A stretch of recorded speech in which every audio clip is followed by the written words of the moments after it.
Giyuch manyien mar yweyo konde te ma lel kata chafu nitiere e kaunti mano ma be chenro mar ng'iyo kwan jotich manitiere kendo golo oko mago ma ne ok ondike yo maratiro dhi nyime tinende kaunti mano ma Kisii yande chenro ma kamano no rumo ka kaunti mamoko bende dhi nyime kod temo yweyo gimiluongo ni ghost workers kata jotich ma nyawawa gi dholuo machielo nyakor majwa ma ok en gima wendo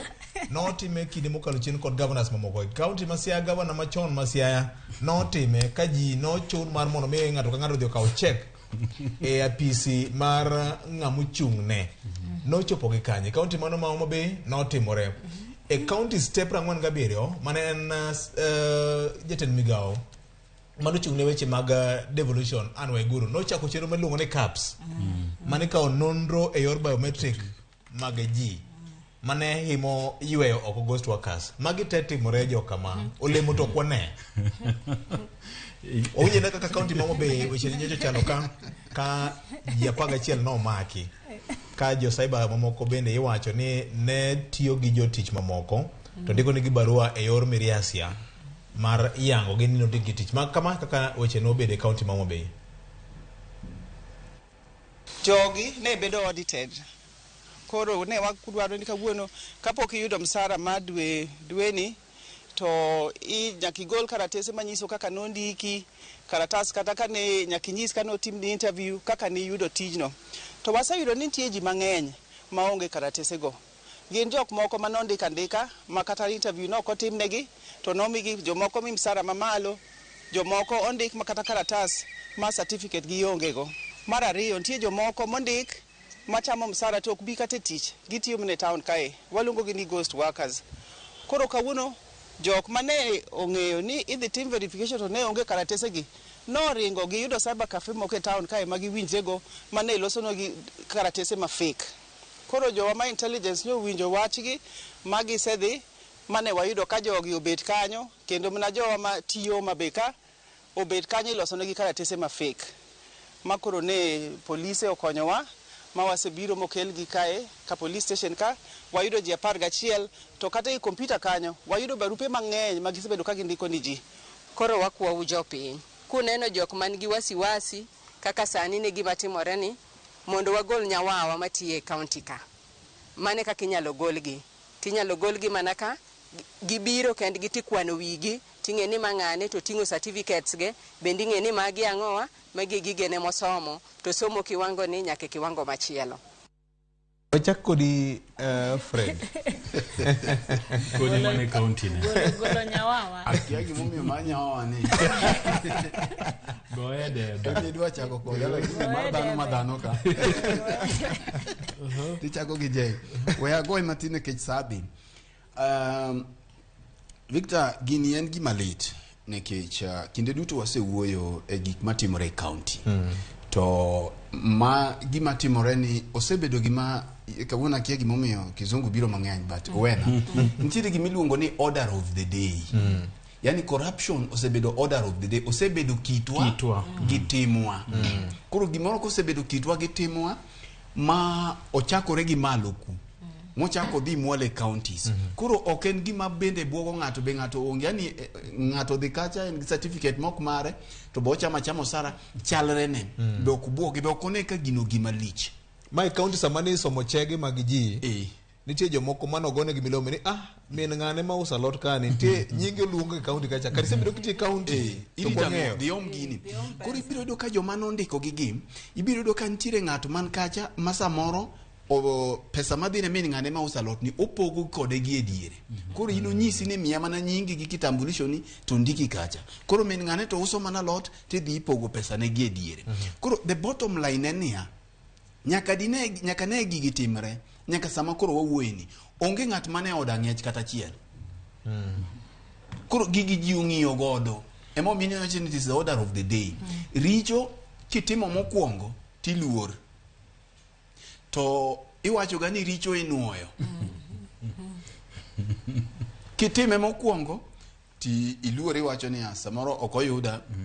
en mabor be nitie ng'ama oneni kitime mar ariyo gi mar adek to bedo kiti koro ng'ani ndiko ji kama ochako ndiko ma kama kose makoro namba ni medore to at the end of the day tiyudo ka joma hinyore gin jopiny nikech sama gigi timore onge yath e ute mag thieth sama gigi timore nderni richo ma Homa Bay kae makidhiete kama nderni richo piny mamwalo ka molo kamoro amora e Homa Bay kate counties wa gin gik ma ong'iore tiyudo ka koro gigi nitie mak mana ni ok wang'eyo nikech nyawawa gi be giga to giduogo koro gima ok wang'eyo ni telo mobiro manyien ni biro gi nyawepege mamoko to maka e mogol to gin bende gibiro chak gidonjo gi nyawawa manyien nikech kinde duto kaka timore kawuono e kaka timore kiny kora paro ni gini king'iye to Kisii county bende gini omako Siaya county gini omako gigi omako counties wate matuoyo counties aparo ni biro gik kama jopiny biro wacho noromo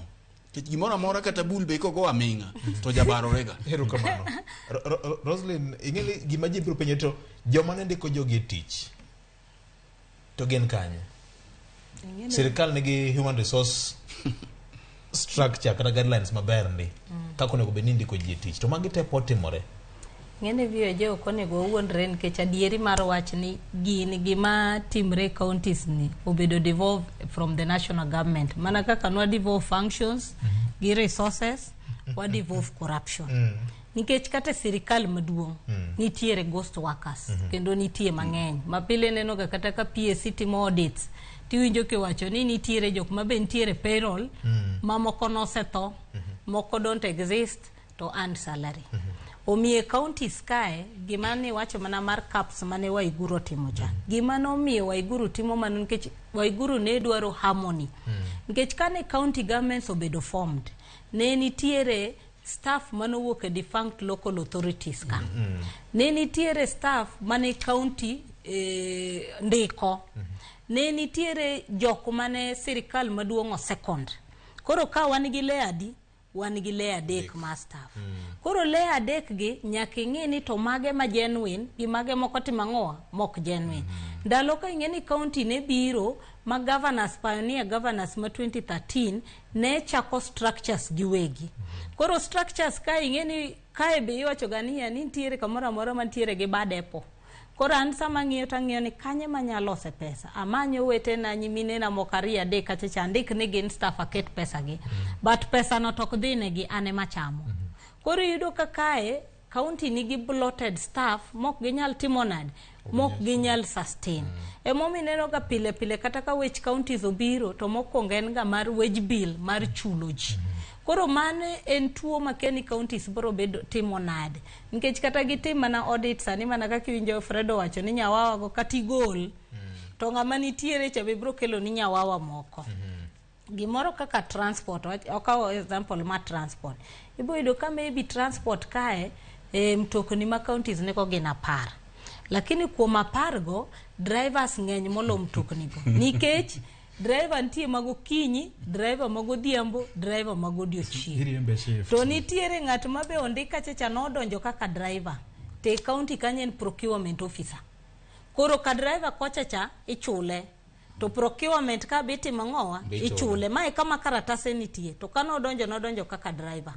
koro miyo kata audits gi kitimo paro ni en gimonego be ni timo kinwo nikech jogo to pod nitiere to wage bill no be nyaka gine kaka gi maintain mondo gi balance recurrent gi development erokamano Jay Bonyo lungunwa go koro erokamano vio Jay ing'eni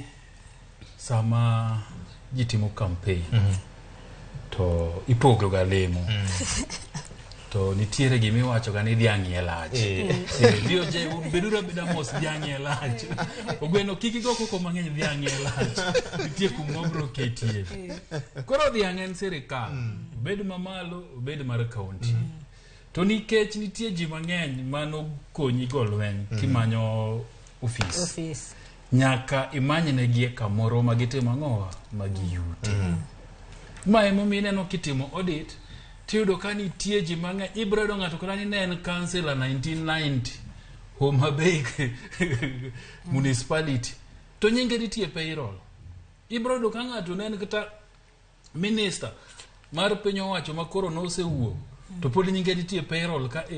kaka ng'ama tiyo ng'awa e county emomiyo yude nying mine matuse chiro maloko hala ang'o to gine county nikech ne gigo lweny to koro dhiang' e lach nyaka giyude gima gitimo gichamo en yor kuo ichamo godo kaunti ok en mibadhi en mana kuo nikech penjrie ni ka ng'ato notho dwe mar 8 higa mokalo kata ka gavana pok ochamo muma to nyinge nitie payroll sani dwe mar 2 pesa ne ni ng'ama chamo en kuo so gima timore en nikech sama gavana oro jomoko ni nena uru joga gi mina gi urugo kamoro to an momiya ofis na ndik ne jo gavana gi moko abende seche ge matimo ang'o idi thuolo mar riyo jogi dhuluo maber wacho ni kamitie emichieme kaka jogi timo gino emomiyo kaka Roslyn wacho mondo counties wa bed thuolo onego bed audit mitimo kata bang' dweche 6 ka dweche 6 nikech kata mau mabe manyo luok ni kata mna Migori manyo luok cha kata mna Siaya kapo ni gibro timo to ka jogi osewuok mugo ni magi ogol joma ni ofis sani ge dhiang'en mna chiel iye pod lach ibro mna chame pod ibro mi mna ji ng'ane cha ndalo manyo watimo campaign cha nogorenwa minago kamoro to onge karatas to onge gimoro amora tindike to samoro bende ofisi loso ne gi ang'o donge ni winjo ni nitiere kaunti achiel ma Kaluo mane nigi jathiedh pap ka gavana pok oloso tichulo to minyaka mtoka so ng'ata ina ni koro koter karatase otas mane maengo to tich mar thiedho pap ni ka gavana pok oloso tene makoro olo ji to ji nyaro kana kore ka gavana biro loso tichule msara to mia mtoko ringo so ji ainagi liaison officer ji ainagi ema wacho ni audit ni nyaka tim constantly to time gi and independent body ero kama na nya nyakoro ngojwa ne wanyalo dhi nyime go mbaka e wach ni to en mbaka mabende pod okrumo gi ka kanyakla kod bende limo chenro mar apedha ma koro sirikal wuogo duto musuo gi jonjore matuklu mosebedo ka chende gwenge mamoko buora e pacho ka mangima ko kamano nyakoro ngajwa ng'ano ka saoringo matek ndi to weche thoth pod mbaka okrumo gi ka kidi Facebook marwa Ramogi TV kache kod Ramogi TV KE gi Ramogi FM omed go mbaka opunjre nikech mbaka e magero pinyi lojo wete wanya kwa ngajwa ng'yena munda lung weche gi duto te agoni oriti makawuono nyaka okti manyien med mana kedi Ramogi TV kod Ramogi FM nyinga en Otieno Makajuma jatatwak